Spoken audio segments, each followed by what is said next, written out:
Hello বন্ধুরা, welcome to my YouTube channel miss edutainment universe. কখনো কল্পনা করেছো তুমি মিথ্যা বলছো আর তখনই তোমার হেঁচকি ওঠে? সত্য ছাড়া যেন তুমি কিছুই বলতে পারো না। আজ আমরা আলোচনার জন্য হাজির হয়েছি কোরিয়ান ড্রামা পিনোকিও নিয়ে, যা শুধু একটি সাধারণ প্রেমের গল্প নয়, বরং এতে আছে সত্য মিথ্যার লড়াই, সাংবাদিকতার নৈতিকতা, মিথ্যার প্রভাব, গণমাধ্যমের ক্ষমতা, পারিবারিক সম্পর্কের দণ্ড এবং এ কাহিনীতে প্রতিশোধের এক জটিল জার্নিকে অসাধারণভাবে ফুটিয়ে তোলা হয়েছে। গল্পটি শুরু হয় প্রধান চরিত্র চৈ ইনহাকে নিয়ে, যা চমৎকার পার্ক সিনহাই অভিনয় করেছেন। তার একটি অদ্ভুত সমস্যা আছে, যখনই সে মিথ্যা বলে তখনই সে হেঁচকি দেয়, যাকে বলা হয় পিনোকিও সিনড্রোম, যে কারণে সে মিথ্যা বললে অনেক হিকাপ করে।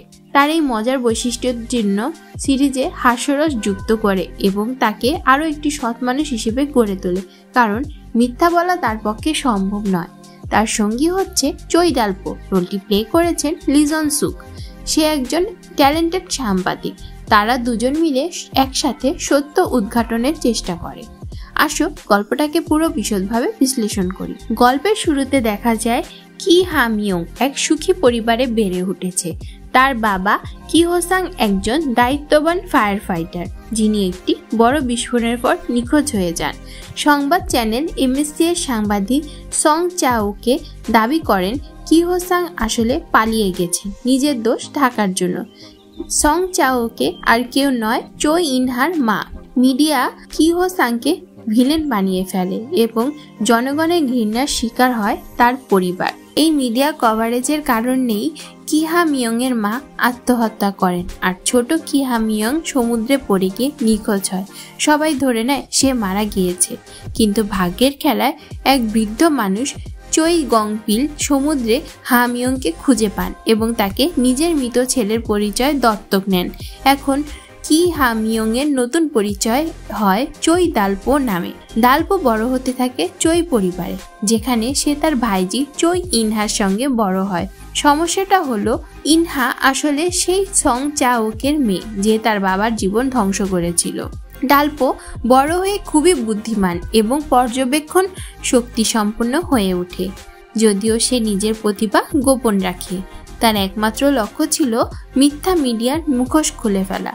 অন্যদিকে ইনহা চায় সাংবাদিক হতে, কিন্তু তার যে অদ্ভুত সমস্যা আছে সে কারণে সে মিথ্যা বলতে পারে না, যা তার সাংবাদিক হয়ে গড়ে ওঠার পেছনে সবচেয়ে বড় বাধা।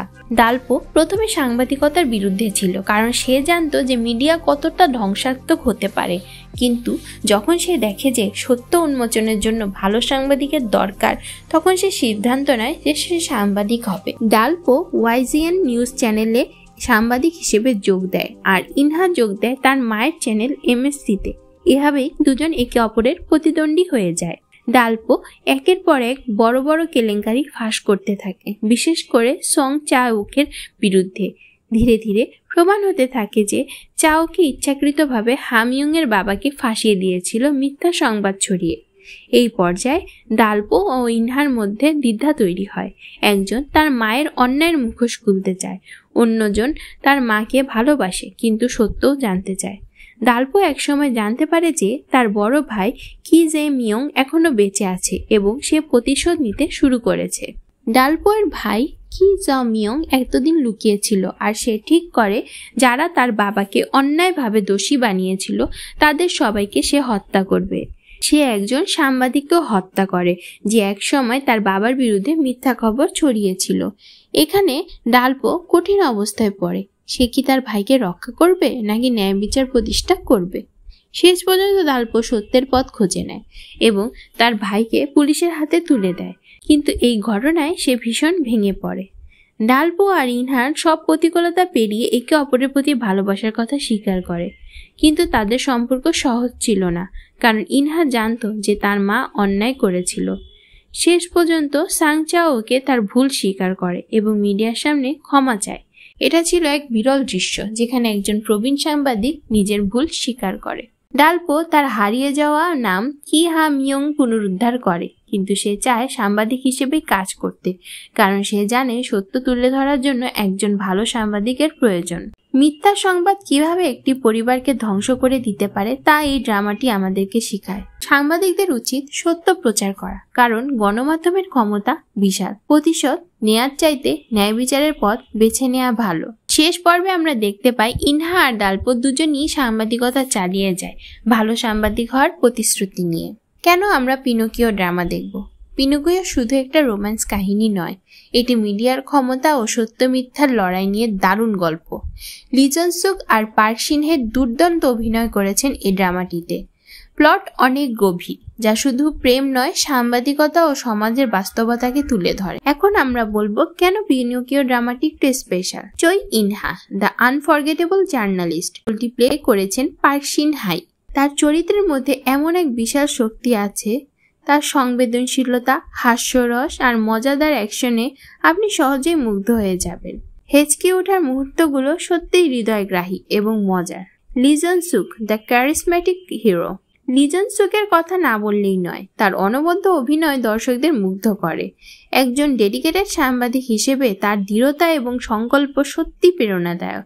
তিনি কেবল একজন নায়ক নয়, বরং একজন যোদ্ধা, যিনি সত্যের জন্য সবকিছু করতে প্রস্তুত। পার্ক শিন হাই আর লি জন সুকের মধ্যে যে কেমিস্ট্রি, তা আসলেই অন্যান্য।